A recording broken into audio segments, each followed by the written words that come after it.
What's going on, guys? Welcome back to RC Everyday. Back again on the Boom Racing BRX02 build situation. So, the last video we got almost a roller. The next step, got some skid plates and we start putting in servos and stuff like that. So that's what we're going to start on next. I am going to go ahead. I did paint the wheels. I am not super happy with my paint job. They've got a little bit of texture to them. Brand new can of paint. I thought I'll invert the system here and buy a new one in this heirloom white color that I use with Rust-Oleum. Shook it really well, maybe too well. I don't know where we keep running into these problems, but they've got a couple light coats of paint. I even cleaned the wheels before I painted them and it still acted funny. I don't know. So that's what I get for trying so hard. But I think they're going to be usable. We're going to weather them once we get to the body, but I want to get them mounted to the tires and wheels first. So we're going to skip ahead. I've got all these here. We're going to go ahead and install the new Rock Monster foams and get those on the chassis. And then we'll start here with skid plates and servos. And yeah, let's get rolling. Let's talk about the wheels. Go light on the paint when you paint them. So yeah, mine didn't come out good, and I tried to overcorrect by adding more layers of the matte clear. Less paint is better, obviously. These things are super heavy. The foams and the beadlock rings and everything went together really well. I did have to use a standard 2.5 thing to get them close enough. The problem is these scale lug nuts. These look like nuts on a stud sticking out. The tool it gives you, this end, I put it on a handle that I had. It will let you plunge too far down on it, so you will force the edge of your tool into your painted wheel. You can't apply force on the scale bolts. So pretty much what I had to do was get this started with a standard 1.5 mil and get it pretty well tight. And then I'd have to put this in the opposite side and align one and get it started. And then, yeah, just kind of work it around that way. The first one kind of got a little rough. That was the worst painted wheel to start with. I got all the paint off around that one because I didn't realize that at first. And I'm sitting there pushing down with this, but once you get to a certain point, you're just pushing into the paint. So once I got it where it was aligned, I held it upright and just loosely tightened those with the tool. And yeah, I think that one come out pretty near perfect. Another thing, do not paint your center, your hexes, your stud, your hub, that's the word I'm looking for. Make sure if you painted your wheels like me, it presses all the way through and it gets perfectly aligned, because this is very precise and they will not start. And you can't apply enough force to make them start. So it's got to be snapped through. I had to push it through the paint, but we are all good. I'm glad I'm weathering these because the wheels, they're not perfect. So I'm tempted to do it right now, but I've been working a long day today. So we're going to wait and save that till when we start doing the weathering on the body. But I'm going to go ahead and find the hexes and the studs. And I'm going to go ahead while I'm here and install these bottom two skid plates onto the chassis that it's calling for in the next step. And that'll probably be as far as I get tonight, but in the rest of this video, you just stay tuned and we'll pick back up on the electronics. Now we're talking. Now it looks like a truck. You can see how narrow this thing is going to sit. Look how skinny that is. Those narrow tires. These caps, I'm not 100% sure I got them in all the way. Yeah, don't know. But they'll have to come back off again anyway, so this is just for testing purposes. Feels pretty stiff right now with nothing on it. But it's revived my excitement. I did want to show you one thing I hadn't talked about yet. I did a video on these. These are on the Boom Racing BRX fan page. These are little sliders for the rear leaf hangers. And I was recommended those, so I printed some out. I printed them in ABS and painted them very poorly, unfortunately. Yeah, they bolt on. I made a whole video about it and I just wasn't feeling it, so that'll go in my end of the year scrap video file. But yeah, those are in the Boom Racing fan page. And see, it just provides a little bit of slip there so you don't hang up on your leaf hanger. But anyways, I'm going to go ahead and keep moving forward, get the servos in, get these skid plates on. And yeah, then we got steering link, servo motor, servo connection for the shifting motor, and then it's the rest of wiring. So we're going to be stuck on that point until we get my new radio in, which is due in Friday. Today is Wednesday night, so yeah, I'm gonna be waiting a little bit, but gonna keep moving forward. All right, got the servo in, the Reefs Raw 500. Guess the motor sits on top of it. That's wild. This thing still has so much droop. You have to go in from the back, and I've got this little mini socket ratchet that luckily fits my Bauhaus and Helios tools, and I was able to snake it through and get on these and actually tighten them up like a ratchet, because I couldn't get the full thing in there at an angle. It was bad. So yeah, I just wanted to show you that. That's pretty nice. I had to shine it up a little bit. That one was in my Ecto for a little while. There's still a water spot on it. I don't even think I drove that in the water, but anyway. Looks like our servo wire is the perfect length, hopefully. I'm not exactly sure where the battery box mounts, if it's here or back there. I hate having extensions, so we'll see how everything lays out. Next step is the steering, or the shifting servo. We've got some little brackets here for that. And looks like a two-piece bracket. It mounts upright back here behind the transmission. It's kind of cool. All right, got the shift servo in. That is upright. I guess that fits right against the floorboard. One screw right there. It's got a peg that goes through that hole. It's a nice aluminum bracket. It has one screw in the middle, and it clamps the servo into place. No screws needed. Servo saver on that. It's all included. Servo came with it as well. Pretty slick looking design. Next up, the skid plates, and that uses actually some coarse thread, as well as some fine thread on the bottom. And yeah, then after that is servo drag link. It's a clean and tidy setup. That is about the first plastic stuff I've run across, other than stuff I put on. So screws in from the sides, as well as into the skid plate, into those riv nuts and AVKs that are in the skid plate. This is a great looking setup. So I'm just gonna keep on trucking on. We're gonna be stopping for a little bit and waiting on the radio to get here, but yeah, I'll just keep you updated as we go. All right, so it's been about a week since I touched this thing. I was waiting on that new radio to come in, my FlySky Noble Pro, and we got the 8-channel receiver. I've ordered a bunch of 4-channel ones. I don't know that we'll need 8 on this, but it came with one, so we're going to use it here. I've got the reef servo installed. We've got our provided shift servo installed. Next up is to do the servo horn and the drag link, and get the suspension hooked up. And then after that, we do our linkage for our shift servo, and we start mounting the motor. This looks a little intricate, this plate system that it's got. I've not seen anything quite like that before, so I don't like that it shows putting screws through the back of the transmission when we already have it installed, but looks like we ought to be able to reach them all just fine because they stick up on there. So anyway, let's get back to work. All right, it took a minute. I don't know what it is. These M4 style stainless steel rods, I could not get those ends started. They'd get 5 or 6 threads on it, and then it would just start going weird angles and just come off, and I tried to straighten it.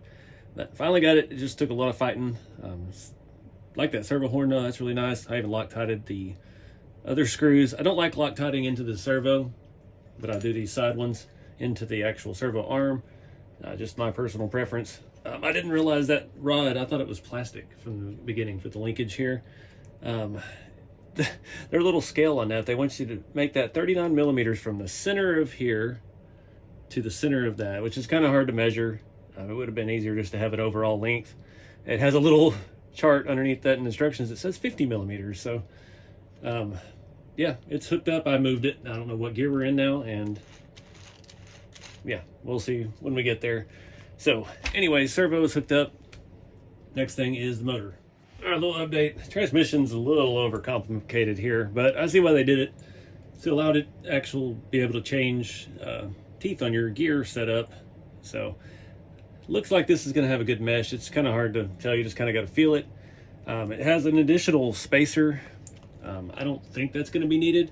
There's no information about this other than if you're using a 540 size or a 550 size motor. I imagine this is on the bigger side, but it's showing it'll fit. Yeah, it says they'll both work. Since this is a little bit larger, being a Fusion Pro, I'm going to leave the spacer plate out Figure we don't need an extra millimeter sticking out in the front. Another thing I wish it told me, I don't know which way to clock my wires. I was thinking left, but this goes in facing the bottom, as I found out already. So that's where we're at. I'm going to throw some of the grease in there since I figured out which one it was. It's been a while since we did it. And grease those gears up before we attach this down. And then we can still adjust our pinion or our mesh with these other sides here. We can slide this up and down as needed to connect to the inside of that. Another thing, it doesn't really tell you how much of the gear to stick out. There's no measurement, no tool like to me it's always had. So I had to take all this apart once to bring it out a little bit further, and I think we're gonna be good now. I think. Like I said, there's no real measurement. It tells you that the gear is 10 millimeters long and your motor can be 54 to 62 millimeters. But it doesn't really specify. I don't know. Let me keep looking. All right, rocking and rolling. I didn't even realize it. I'll be driving this here before too much longer. I don't want to do any wire routing yet because I don't know exactly where everything needs to be. But its next step is moved on to our receiver box. It's got this real nice gasket that goes in the top. You run your wiring through there, and then you put your VIN plate over the top of it. Yeah, I got an actual VIN number. I've not yet registered that with Boom. I need to get on that, see what all that entails on the website and their new app thing they got, which nobody's really told me about what that is, but we'll get there. Yeah, I don't know if we're gonna have to flip this Fusion over. I know what Mr. Kilborn told me, the winch is gonna mount back here, so I don't want my battery lead being right there. I'd rather it come up this side, and that would be right about the right spot. But I don't know. This, we're gonna have a jumper extension, which did come with those. So I got some figuring out to do. I'm probably gonna pull this off and flip it around. I just now got it finally all jiving right. That's one thing I'm excited running it to make sure that our mesh is good. But it was in high gear. That's why it was feeling like it was kicking. So it was, yeah. I put it back in low gear, and now it feels buttery smooth. I did use their black graphite grease in there on that as well. Oh, I gotta take that whole thing apart to get that motor turned around. Let me phone a friend for help and we'll move on. All right, guys, I've been tinkering with this. Got it running and driving. I drove it on the floor. I had a couple issues. One, the steering stops were all over the place. I figured out how to do that on this radio real easy. Really like this radio a lot. I have the other battery in the case still. Welcome to Noble Pro Plus. And not doing the wiring right now. I want to wait. Next step pretty much is the body. We're supposed to shove the receiver back here and do all this stuff and start on the body mounts. We got to paint the body. We got a lot of stuff to do with that. I want to wait and see. We still have inner fenders. We've got aftermarket accessories and things to put on this. So yeah, I just wanted to do a function test. And the big problem I had, it was the front tires were like this. And I went back and looked at the instructions. That link, it said to use these nylon spacers and just put those ends on it. And yeah, I was off by a couple degrees, so I fought with it for a minute. I went ahead and just took one of the spacers out after I'd already tightened it down a little bit extra, thinking maybe it wasn't all the way.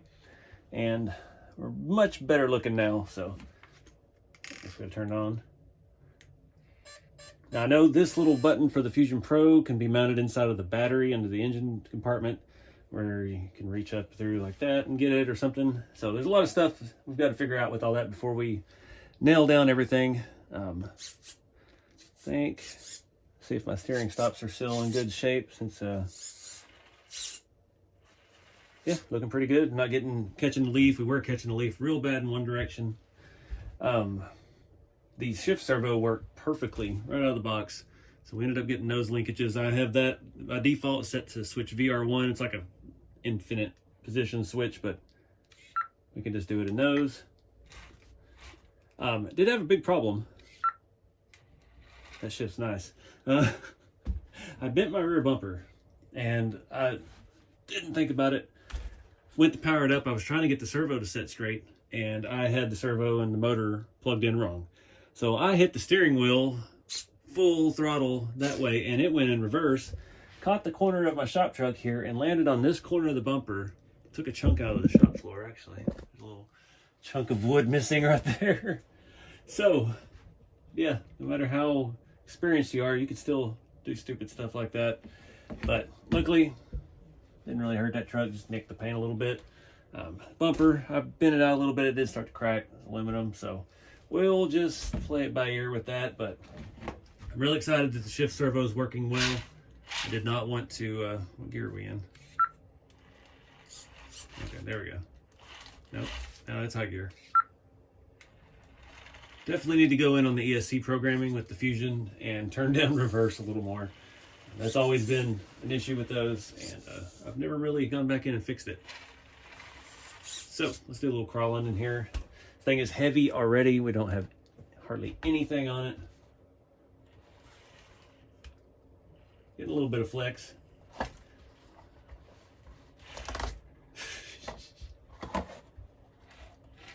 There we go.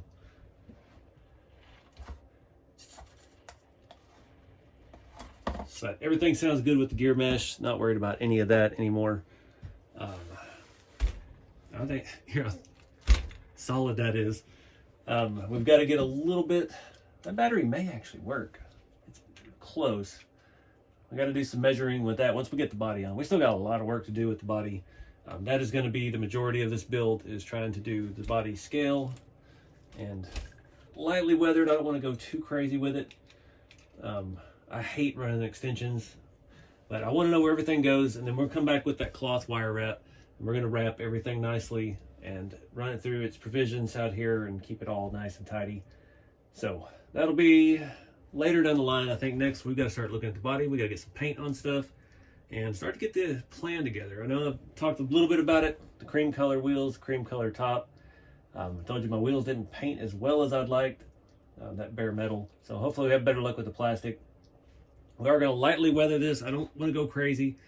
I'm not sure yet if I just want to do a nice dull basic paint job and make it look somewhat nice unrestored, or if I want to actually like fade the paint a little bit. I know I don't want to do rust. Obviously it's aluminum, the majority of it. There'll be a little rust here and there, but not like we're used to on my builds. So definitely got to think about our tactics with this. So that being said, appreciate you guys watching. Check these out, Asia Tees. I have an affiliate link below if you're looking for the boom stuff. Boom stick, man, that feels good. Somebody told me they use these shocks on their TF2s, and I'm seriously thinking about it. These are really nice shocks. Everything about these is really nice. So those shackles and those shocks, I may be ordering some of those soon to upgrade on some of my TF2s. But if you haven't seen it yet, I've got a full video on this. Super easy to program this thing. Fly Sky Noble Pro. The Plus is similar. It looks more like this. The Pro comes with a case and an extra battery. It has higher channel volume. You can hook 2 receivers together and have 14 channels, and you have buttons everywhere for it that you can program. Super easy. Steering wheel folds around. It goes in this little case. Nice. These are super nice radios. You guys had given me the 411 on this, and see I named this BRX02 Boom Baby. But anyways, I appreciate you guys watching. Get out there and do something fun with the hobby. Keep it scale, and we'll see you next time. Signal lost. Shutting down. Yes, we are.